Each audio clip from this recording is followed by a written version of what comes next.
విశాఖపట్నం చూడండి ఎట్లా ఉందో. వర్షం పడుతుంది, చక్కగా వర్షం పడుతుంది. ఆ పర్వతాల మీద చూడండి పొగమంచు ఎట్లా ఉందో. అది మరి వేడికి వచ్చిందో మరి మబ్బులో. ఈ మహారాజ్ ఏమో మబ్బులు అంటున్నారు. దాంట్లో ఉన్న వేడికి అట్లా పొగలు వస్తున్నాయని నేను అంటున్నాను. మరి ఏదై ఉంటుందో మరి ఐడియా లేదు. చూడండి కొండల మీద పడిన వాటర్ చూడండి ఎట్లా ఫ్లో అవుతుందో. ఒక్క చుక్క కూడా ఆగట్లేదు. ఈ పక్కన యమునా నది ఉంది. యమునా నదిలో రాత్రి పల్చగా ఉన్న వాటర్ కాస్త ఇప్పుడు ఫుల్గా తయారైపోయినాయి. ఎక్కువ ఫ్లో వస్తూ ఉంది.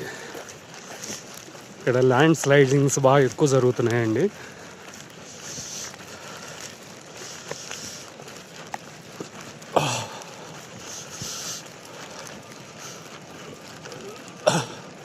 నది కొంచెం ఉధృతంగా మారింది.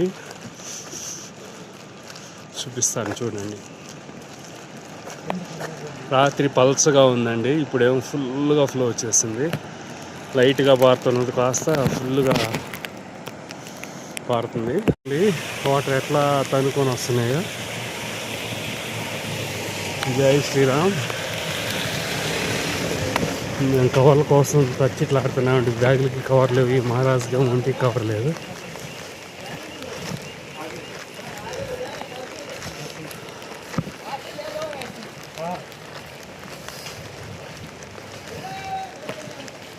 జై శ్రీరామ్.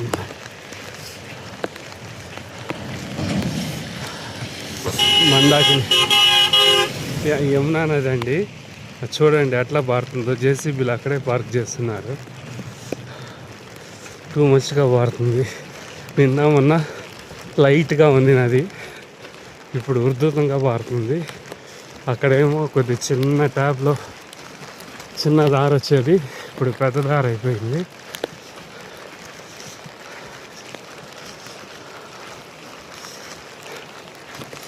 పహాడీల మీద నుంచి పొగలు చూడండి ఎట్లా కక్కుతున్నాయో. కొండల మీద నుంచి ఈరోజు వర్క్ అంతా ఆపేశారండి. లేకపోతే మిషనరీస్ మొత్తం తిరుగుతూ ఉండేవి డబుల్ రోడ్ చేయడానికి. జై బద్రి విశాల్కి. ఓం నమో నారాయణాయ. ఓం నమో శివాయ. హర హర మహాదేవ. శంభో శంకర. హర హర హర హర. లతా మండల్ యమునోత్రికి వెళ్ళే దారిలో నుంచి లెఫ్ట్కి 5 కిలోమీటర్లు అంటండి. ఇప్పుడే సైడ్కి తిరిగాము. ఫుల్ వర్షం పడుతుంది, వర్షంలోనే నడుస్తున్నాము. ఇదిగోండి లతా మండల్కి వెళ్ళాలంటే, లక్కా మండల్కి వెళ్ళాలంటే ఇటు లెఫ్ట్కి వచ్చేసరికి ఈ బ్రిడ్జ్ నుంచి సీదా వెళ్ళిపోవాలండి. ఇక్కడి నుంచి 5 కిలోమీటర్స్ చూపిస్తుంది దారి. రాత్రి యమునోత్రి నది చిన్నగా ఉన్నది, ఇప్పుడు బాగా ఉధృతంగా ప్రవహిస్తుందండి. వర్షంలో నడుస్తుంటే ఆనందంగా భలే ఉందండి. చలిగా చచ్చగా ఉంది. ఓం నమః శివాయ. పాండవులు అప్పుడు ఈయన కష్టాలు పడ్డారు అనండి అరణ్యవాసంలో. మన ఇంట్లో కూర్చొని హాయిగా చపాతీలు చేసుకుంటూ అన్నం తింటూ తృప్తిగా అక్కడే ఆగిపోతామండి. కానీ ఇంట్లో నుంచి అడుగు బయటికి పెడితే కానీ బయట ప్రపంచం అనేది తెలియదండి.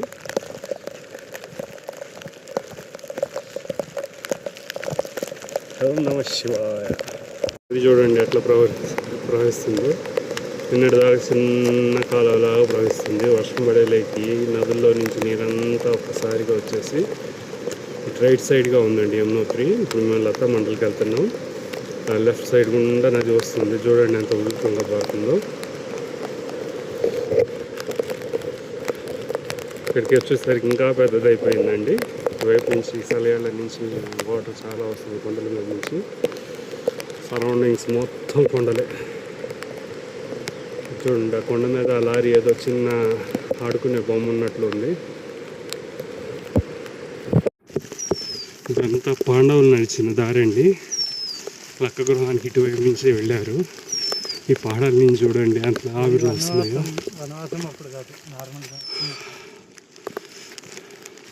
ఇక్కడ ఎక్కువ మటరు ఉల్లిపాయలు, తర్వాత క్యాలీఫ్లవరు, క్యాబేజ్ లాంటివి బాగా పండిస్తున్నారండి. అరటి తోటలు,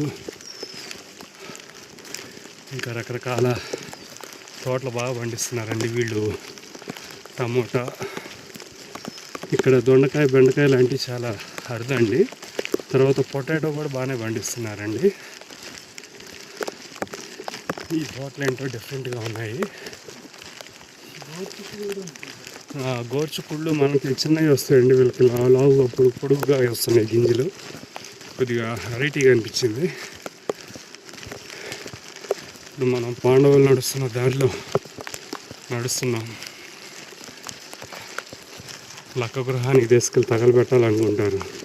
అప్పుడు భీముడుకి విదురుడు మనిషి నుంచి పంపిస్తారు, మీరు సొరంగ మార్గం రెడీ చేసుకోండి, ఇది తైలము మరియు లక్కతో కలిపి ఈ ఇంటిని కట్టారు కాబట్టి మీరు జాగ్రత్త పడండి అని చెప్పగానే భీముడు ఒక సొరంగం తోడి నలుగురు పాండవులను తీసుకెళ్తారండి.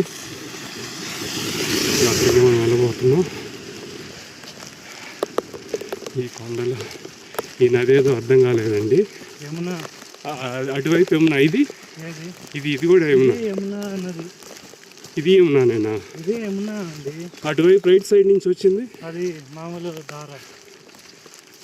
అదే అభివృద్ధి రూపం నుంచి అటు ఉంటుంది.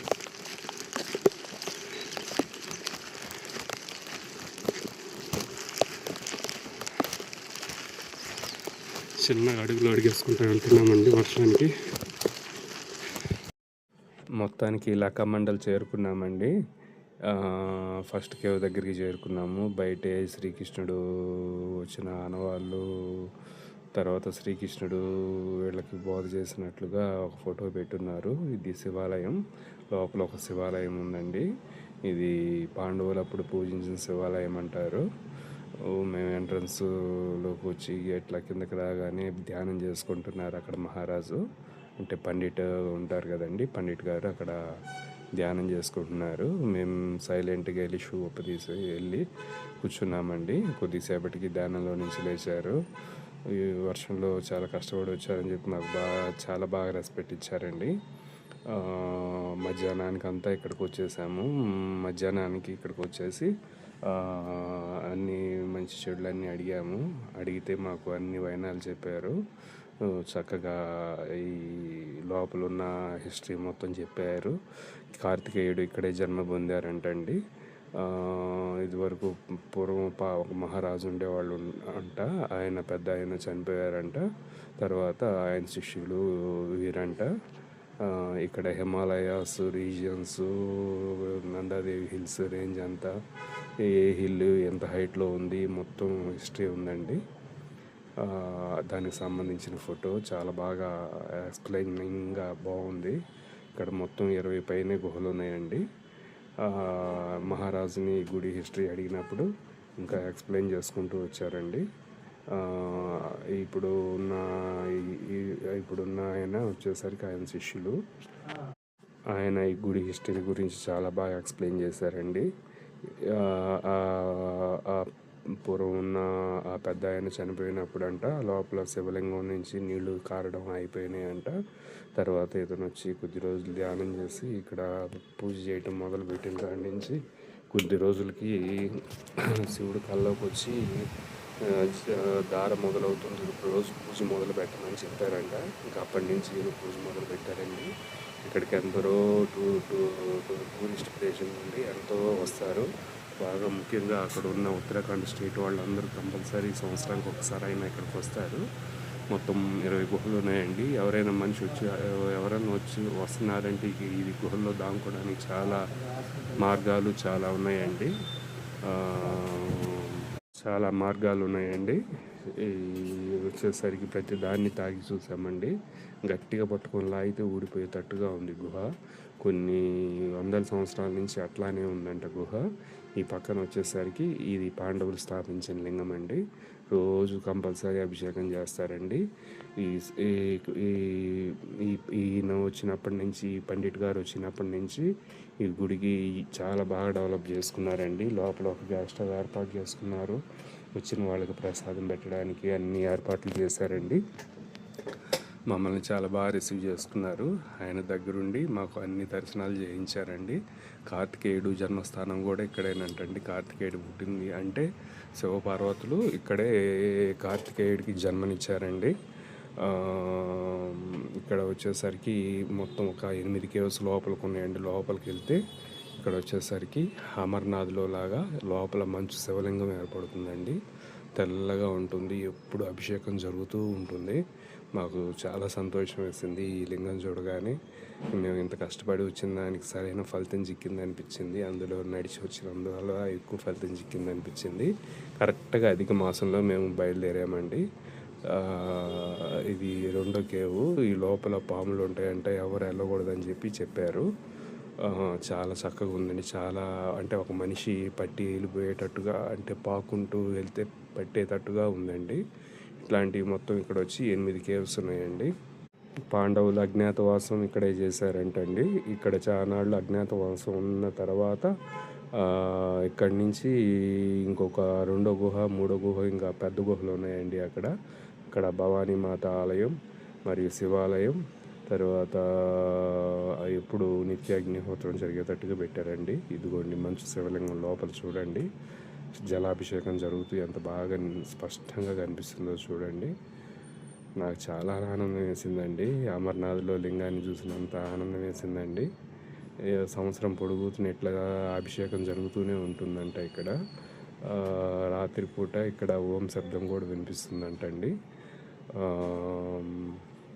ఈ పండిట్ గారు నిత్యం ఎప్పుడు పూజ ఇట్లాంటివన్నీ చాలా బాగా చేసుకుంటుంటారండి.